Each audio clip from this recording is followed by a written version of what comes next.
let's just get an update from those discussions. So there were some discussions behind closed doors today at the Union buildings, but it seems like most of the paperwork was done. Shortly thereafter, the two heads of state addressed the media, and several ministers signed memorandums of understanding or agreements with their Chinese counterparts.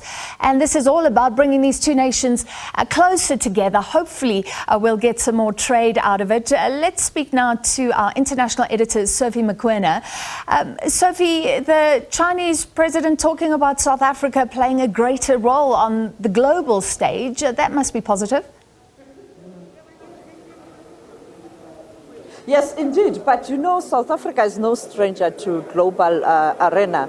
You know that since the days of the former President Nelson Mandela, post-1994, South Africa has played an important role in different multilateral fora, particularly at that time at the United Nations.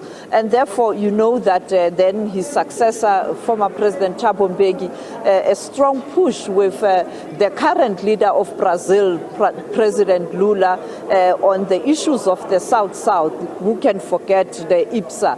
And also the president, then after former President Kgalema Motlanthe, President Zuma, who presided over South Africa being admitted to the BRICS family. And now you have President Ramaphosa taking those relationships forward. You know that he has played a prominent role in terms of ensuring that during the pandemic, when the world had challenges, he was able to spearhead the African approach in terms of fighting that pandemic. And therefore, he's no stranger to the international community. And therefore, President Xi Jinping saying that South Africa must continue to do that. You know that because of the internal challenges of the country, South Africa sometimes it's inward looking, and other leaders are saying you are better off, you are capable, you deserve to speak and speak at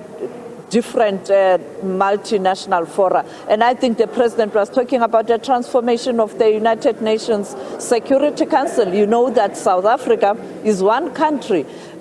People are saying they can have a permanent seat in the Security Council and another African country, but Africa must agree and come up with one position in terms of if that moment arrives, who is going to be in the Security Council, the two countries that are going to represent Africa. But I was working with my colleague here, Samkela, it was a long day. But, you know, this state visit was quite different in a sense that you could see announcement of tangible results. I mean, I had a conversation with Minister of Electricity who said that there's going to be a donation. And I said earlier on that I was told that President Xi Jinping said BRICS is going to South Africa. If it means I must donate or assist in terms of electricity, I will do so. What is your sense?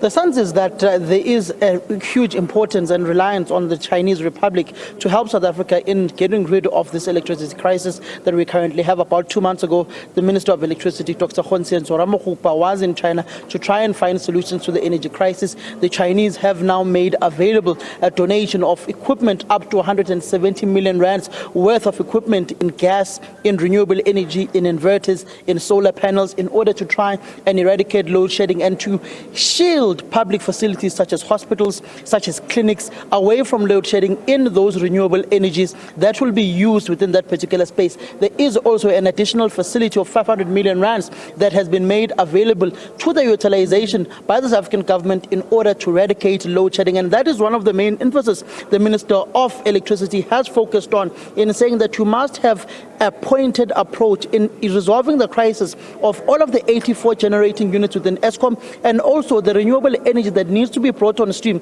He is working with the regulator, which is the Minister of Mineral Resources and Energy, Gwede Mantashe, who was in that ANC meeting with President Lula da Silva earlier on today, also discussing the issue of BRICS, is discussing the issue of the de-dollarization, and also one of the points raised by the Minister of Finance, that is Madiba Enokotonga, is saying that the Development Bank of BRICS nations will now be giving loans to South Africa in South African rands and in Brazilian currency in order to resolve the infrastructure deficit that is there between these two nations. As you speak, the plane has landed. The Prime Minister of India has landed. You know that the President pointed out that this afternoon they are going to have some sort of a retreat. And as I speak to you now, my colleagues are telling me that on screen we have the Prime Minister of India arriving. And India, a formidable force when coming to issues related to the pharmaceutical companies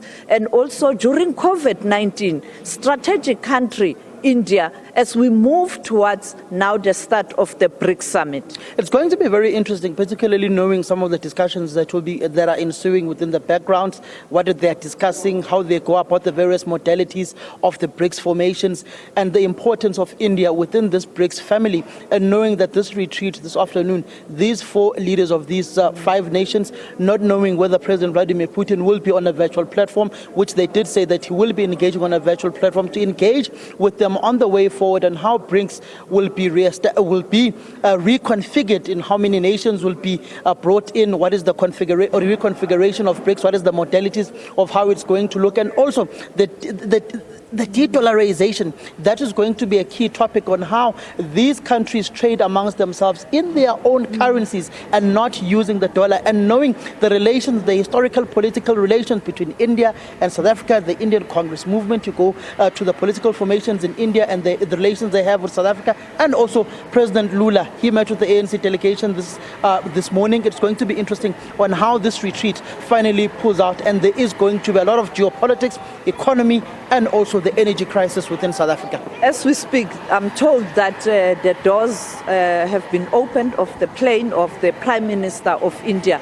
I mean, this brings me to another issue. When you look at the global issues, you have a situation where there's tension, a small tension between, or it's a major tension between China and India because of border issues. And as the Deputy President of the Republic, Paul Mashatile, is receiving the Prime Minister of India, I'm told on the margins of this BRICS summit, if opportunity presents itself, our colleagues in New Delhi saying that there's a possibility that the leader of government in India and China might take an opportunity to talk about that border dispute. But I remember very well a few weeks ago when there was that meeting of the security advisors, the Foreign Affairs Minister of China, who was appointed to be a foreign minister while he was in South Africa. You had me talking to him earlier on. And the Foreign Affairs Minister of India did have a bilateral talk. And I think you will agree that it's not only about these issues that are related to BRICS, but it is an opportunity to engage. For example, the Secretary General of the United Nations arriving. And I think a country like India, we know that they've been buying oil in Russia with rubles, and we know that they have a good relationship with Russia. You have China. So I think those countries, do you think they can play a role to mediate on issues of that agreement of the Black Sea grain?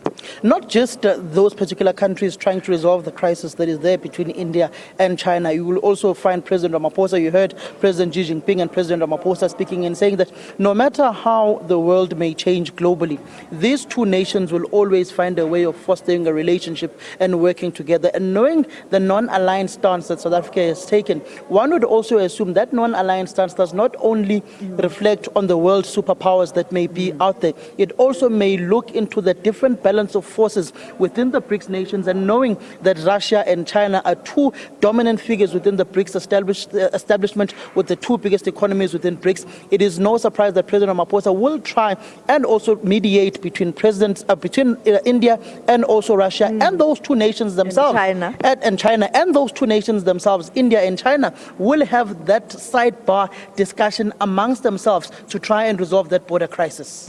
Well, there you have it, end of the day for us here at the Union Buildings. It was a long day. Over to you, Francis. I guess the Prime Minister is arriving.